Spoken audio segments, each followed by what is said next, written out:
not all tripods are created equal. Whether you're talking about this or this, the tripod makes.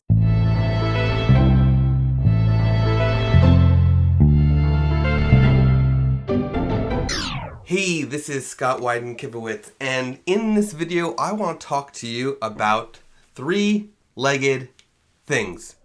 Now, I'm not talking about the brand who makes those tripods. I'm talking about these actual tripods. Now, I have a lot of tripods. Actually, I used to have a three-legged thing tripod, and I got to review. I'll link to that review on my blog. It is a fantastic tripod. They make great tripods that are lightweight and very compact. It's not ideal for my purposes, but I will link to that because if you're interested in three-legged things, then you'll have to read that review. Now, I do have a bunch of tripods that I use for myself and that I use for when I do workshops and one-on-one lessons and things like that, where I need to have somebody using a tripod who doesn't have a tripod already. But I also have some tripods that I use just here, in my office and to keep things in place and whatnot. I have one more tripod that I'm not going to be able to show you that is actually in my garage, and I didn't realize it was in my garage until I started recording. So now it's too late for me to go get it, unless I go pause and go get it. But I'm not going to do that. I will just tell you about that tripod. Now, I'm going to start from the smallest to the largest. The smallest being this little tabletop tripod from Really Right Stuff. Now, as you can see, it goes pretty close to the ground. It does have an Arca Swiss style ball head. It is very strong. This has held a 70-200 2.8 lens with a Nikon D810. Very sturdy, no problem. And the beautiful thing about this system is I can just unscrew the legs from the ball head and in place take this. Now, this is a tool from Really Right Stuff. This is called the Mtx Tool, and inside of it are a bunch of bits for adjusting the tripod, tweaking it, tightening things, and whatnot. But it also has this feature where it's got a tripod thread at the bottom and top to be able to sort of go in between the ball head and the legs of this compact tripod. And the beautiful thing about that is it now takes this and basically lifts it up even higher. So you have a little tabletop tripod, which is also great for vlogging, by the way, because you can just go like this and then put the camera down when you need to put it down. But you can also raise it up a little bit by using this. Now, this has been discontinued. They have a new one. This one does not have locking legs. It only has these little rubber feet, so you have to sort of either have it really low or just carefully, strategically place it up. The new ones have locking legs to keep it up a little bit higher already or go flat to the ground. But yeah, so I love this because it's so compact, but it is extremely tiny. Next on my size that I have is this one from ProMaster. Again, I think ProMaster has changed who makes it. What ProMaster is basically a white label company. All the products they make are white labeled. Basically, it's somebody else is making it for them, and then they put their name on it. It's like a licensing thing. For example, their lenses used to be made by Tamron, so you could actually save a lot of money on Tamron lenses by buying ProMaster lenses. I haven't seen ProMaster stuff in a long time hands-on, so I can't tell you if that's still the truth, but that's what it used to be. So this is actually an older one from ProMaster, and it's very compact, as you can see. Very, very compact. It's actually a little bit wider than my 15-inch laptop screen. But the nice thing is that because it's compact and it's carbon fiber, so it's lightweight, it also does extend pretty far. The legs do extend, and they're twist locks, which I like. I'm a big fan of twist locks because I can just unlock them all at once and then lock them all at once, or a couple at a time and whatnot. Plus, it does have a little bit of a lift as far as that goes for the center column. And then I have a tiny little Manfrotto ball head on this. That is just a simple ball head that I have on top of this tripod. This I typically use if I'm using my Mevo camera or something like that. In my office, I will set that up and have that just quick and easy to go. It's very lightweight. Has a little bubble level on the top as well. And a little compass, which Who knows if it even works? So that's the ProMaster tripod. Now, that tripod is not good when you're doing anything like long exposures, or if you need something extremely heavy duty that won't move. Wind will move that because how light and sort of flimsy it is. It is not a great tripod for really heavy duty use. It's great for just quick things that don't need much stability, just needs legs, right? So that's really what it's good for. Anything that just needs legs, any camera that just needs legs, that just on the go, whatever. Now, the next one I want to show you is my typical go-to, actually the next one I want to talk about is my Manfrotto tripod. I have a Manfrotto tripod that is, when they first started making carbon fiber tripods, it's actually not a twist lock, it's a sort of a lever lock. And the problem with that is the way they designed it is that the legs would actually pop off. And then when that pops off, so does the lever, and then you got to figure out how to put it all back together again. And it was really, it was kind of a mess. Now that tripod was my go-to for many, many years. I love that tripod because it was the only one that I could afford at the time. And it had a standard sort of like this ball head, but larger. So I could put anything on it, and then I eventually switched it to one that was a quick release from Manfrotto, and then I eventually switched it to the one that you see on this tripod, which is the Really Right Stuff BH40. But that Manfrotto tripod was the one that's in my garage right now. I love that tripod. I'm never going to get rid of it because it is still my, it's sort of like what I started with. When I really started doing photography professionally, that was my workhorse tripod because that's what I could afford.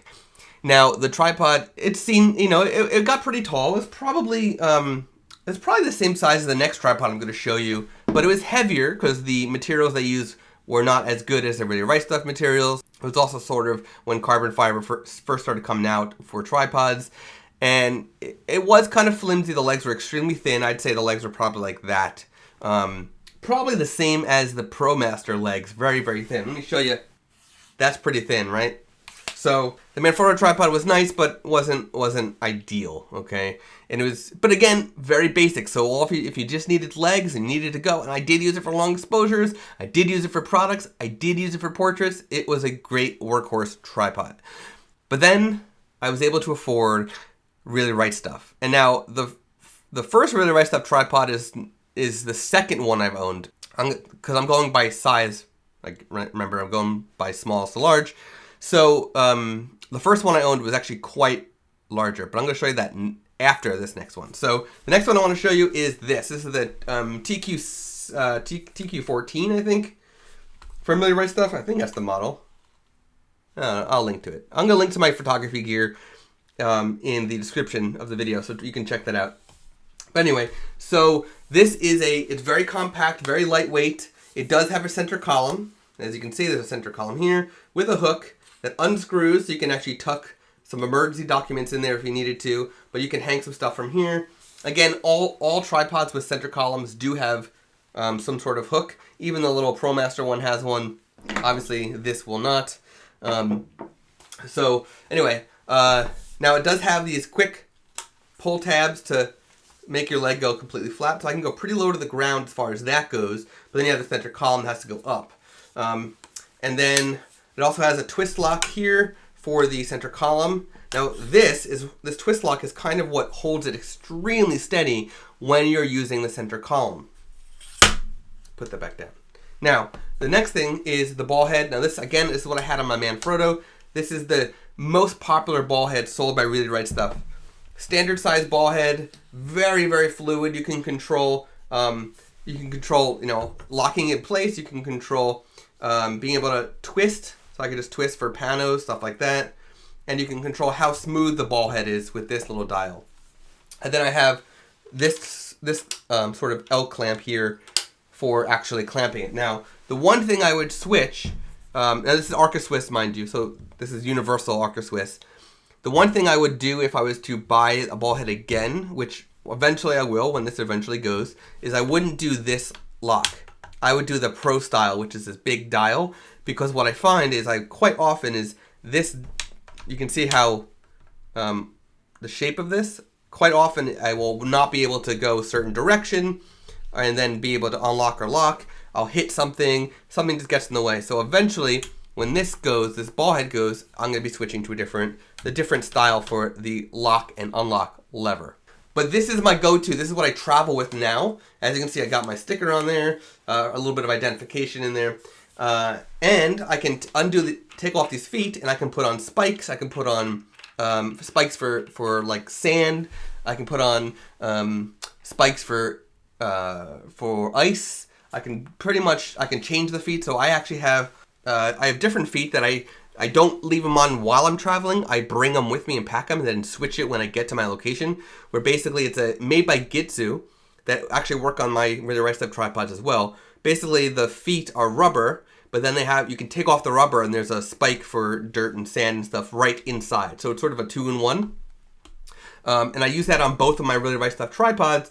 And again, I don't do that while I'm actually in the air on the airplane, because I don't want to. This is already. I'm already risking things by carrying a tripod on the airplane. I don't want to have a tripod that has spikes attached to it on the airplane, so I'm very careful when it comes to that. The next really right stuff tripod I'm going to show you is Giant. Now this is a much bigger one. Again, I'll link to this in the description. Now this, I have Aquatech grips on here, because this I typically use in New Jersey or in New York, places where I'm traveling that I'm not going far, that I'm okay carrying something a little bit heavier. Now, although I'm saying this is heavier, it's still extremely, extremely light. I'm shocked at how light this is. This was my workhorse after when I was able to afford a really right stuff tripod and stop using the Manfrotto tripod all the time. This is the one that I sort of switched to. And so it's basically a much bigger version of that compact one from Really Right Stuff. I do have a center column that I bought with it, but right now I have it out of there, as you can see. It does make it a lot lighter when you don't have it in there, and it makes it so when you go completely low to the ground, you literally are on the ground with nothing below it. It does have a hook as well, and what's cool is, again, it's got the twist locks that go very long. And I can take off the feet and put on the Gitsu ones I was just telling you about with the spikes built in. And the center column, which I have in one of these drawers over here, the center column actually stores my Mtx tool, whereas the compact one does not. So when I'm using the compact tripod, I just throw this in my bag. But when I'm traveling with this, it's actually stored inside of the center column that would be right here.